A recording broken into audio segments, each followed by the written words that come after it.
Intero health care solutions limited एक और company जो डिस्ट्रीब्यूशन बिजनेस में है, अपना आईपीओ लेकर आ रही है। जानते हैं इस कंपनी के बारे में, इसके आने वाले आईपीओ के बारे में। कहीं मत जाइए, चैनल को सब्सक्राइब कर लीजिए। Intero health care solutions limited ये कंपनी इंडिया की तीसरी सबसे बड़ी हेल्थ केयर प्रोडक्ट डिस्ट्रीब्यूटर है। एंड अगर आपको इस कंपनी के साइज को पता करना है तो मैं आपको बता दूं, ये कंपनी 19 स्टेट में अपना बिजनेस करती है, मोर देन 495 डिस्ट्रिक्ट्स में अपना बिजनेस करती है। ये कंपनी मोर देन 64,500 प्रोडक्ट्स में डील करती है। ये कंपनी मोर देन 81,400 फार्मेसीज को अपने प्रोडक्ट्स बेचती है। ये कंपनी मोर देन 3,400 हॉस्पिटल्स को अपने प्रोडक्ट्स बेचती है। इस कंपनी की इंडिया की 37 सिटीज में 73 वेयर हाउसेस हैं। तो बेसिकली ये कंपनी एक काफी बड़ी कंपनी है। एंड ये कंपनी मोर देन 1900 मैन्युफैक्चरर्स के प्रोडक्ट्स को बेचती है।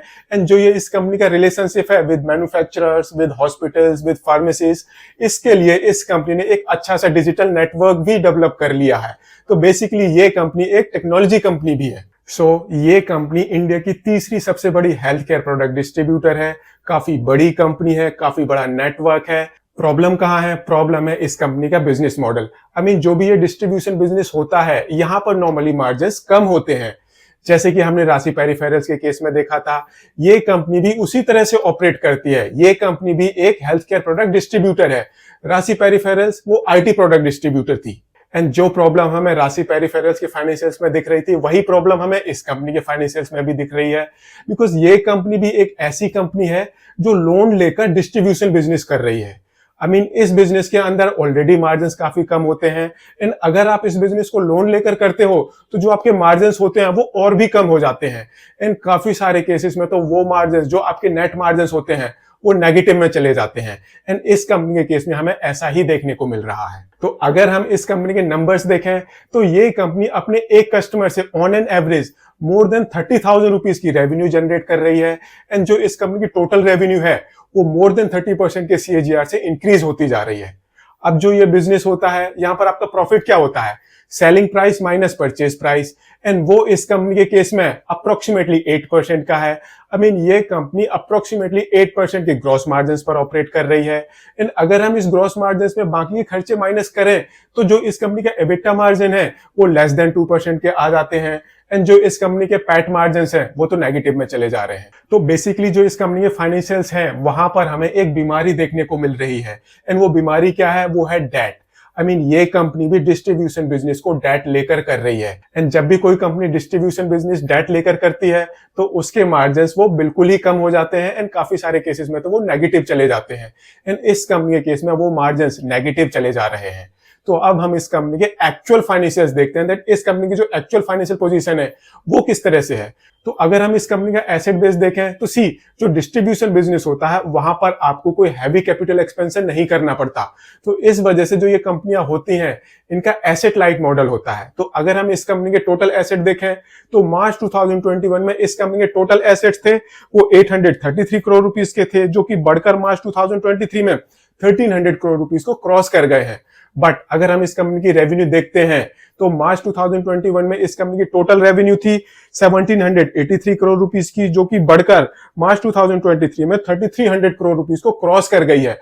इस कंपनी की रेवेन्यू वो मोर देन 30% के CAGR से इंक्रीज होती जा रही है। एंड अगर हम इस कंपनी की प्रॉफिटेबिलिटी देखें तो ये कंपनी कंटिन्यूअसली लॉस करती जा रही है। एंड लॉस करने का रीजन एक है, वो है इस कंपनी का डेट। आप इस कंपनी का डेट देखो। मार्च 2021 में इस कंपनी का टोटल डेट था 141 करोड़ रुपीस का, जो कि बढ़कर मार्च 2023 में 373 करोड़ रुपीस के आसपास है। एंड जो इस कंपनी की फाइनेंस कॉस्ट है, मार्च 2021 में इस कंपनी की जो टोटल फाइनेंस कॉस्ट थी वो थी ₹20 करोड़ रुपीस की। एंड ये बढ़कर मार्च 2023 में 48 करोड़ रुपीस को भी क्रॉस कर गई है। जैसे जैसे इस कंपनी की रेवेन्यू बढ़ती जा रही है, वैसे वैसे इस कंपनी का डेट एंड फाइनेंशियल एक्सपेंसेस भी बढ़ते जा रहे हैं। एंड इस वजह से ये कंपनी प्रॉफिट नहीं कमा पा रही है। तो मैनेजमेंट ने, आई एम प्रीटी श्योर, ये देखा होगा, इसको रियलाइज किया होगा। एंड अगर आपको अपना डेट कम करना है, अगर आप डिस्ट्रीब्यूशन बिजनेस में हो, आप लोन लेकर ये काम कर रहे हो एंड आपको डेट को रीपे करना है, तो आप कैसे करोगे? आप अपने एग्जिस्टिंग कैश रिजर्व से तो उस डेट को रीपे करोगे नहीं। बिकॉज अगर आप ऐसा करोगे तो आपका बिजनेस इंपैक्ट होगा। आप सामान खरीद ही नहीं पाओगे तो उसको बेचोगे कैसे? एंड अगर आप ऐसा करोगे तो माइंड इट, ये तो और भी बेकार डिसीजन होगा। तो अब अगर आपको अपना एग्जिस्टिंग डेट को रीपे करना है तो इक्विटी रेज करने के अलावा आपके पास और कोई ऑप्शन नहीं रह जाता। यही इस कंपनी की मैनेजमेंट ने देखा है and I am pretty sure जो इनके कंसल्टेंट है उन्होंने भी यही सजेस्ट किया होगा एंड इसीलिए ये कंपनी अपना आईपीओ लेकर आ रही है। आईपीओ साइज ये 1600 करोड़ रुपीस का है, जिसमें से 1000 करोड़ रुपीस का फ्रेश इशू है, बाकी ऑफर फॉर सेल है। एंड इस आईपीओ के थ्रू जो ये 1000 करोड़ रुपीस आएंगे उससे ये कंपनी अपनी डेट्स की रीपेमेंट करेगी, अपनी वर्किंग कैपिटल को मैनेज करने के लिए कुछ पैसे यूज करेगी, कुछ पैसे ऑर्गेनिक एंड इनऑर्गेनिक एक्विजिशंस के लिए यूज होंगे एंड कुछ पैसे यूज होंगे जनरल कॉर्पोरेट पर्पसेस के लिए, बेसिकली आईपीओ के एक्सपेंसेस के लिए।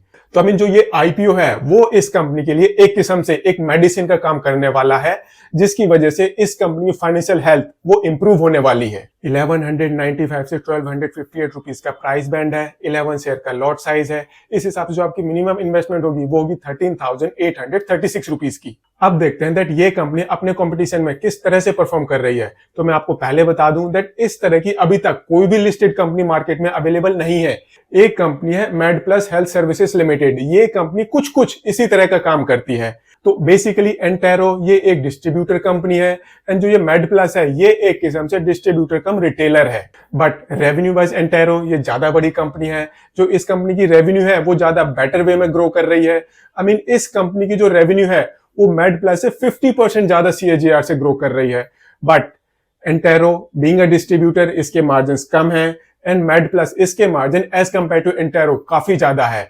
फिर चाहे हम ग्रॉस मार्जिन की बात करें, एबिटा मार्जिन की बात करें या फिर नेट मार्जिन की बात करें। So Entero health care solutions limited ये इंडिया की तीसरी सबसे बड़ी हेल्थ केयर प्रोडक्ट डिस्ट्रीब्यूटर है।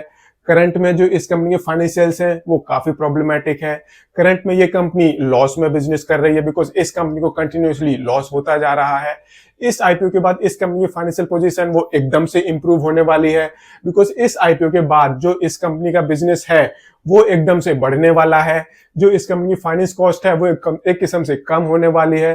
तो हो सकता है इस आईपीओ के बाद जो ये कंपनी है ये काफी अच्छा परफॉर्म करने लग जाए in terms of revenue, profit growth and wealth generation के पॉइंट ऑफ व्यू से। होप आपको ये वीडियो डिसीजन लेने में हेल्प करेगा दैट क्या आपको इस कंपनी के आईपीओ को सब्सक्राइब करना चाहिए या नहीं। अगर वीडियो पसंद आया हो इसे लाइक शेयर जरूर करें एंड चैनल को सब्सक्राइब करें। Thank you.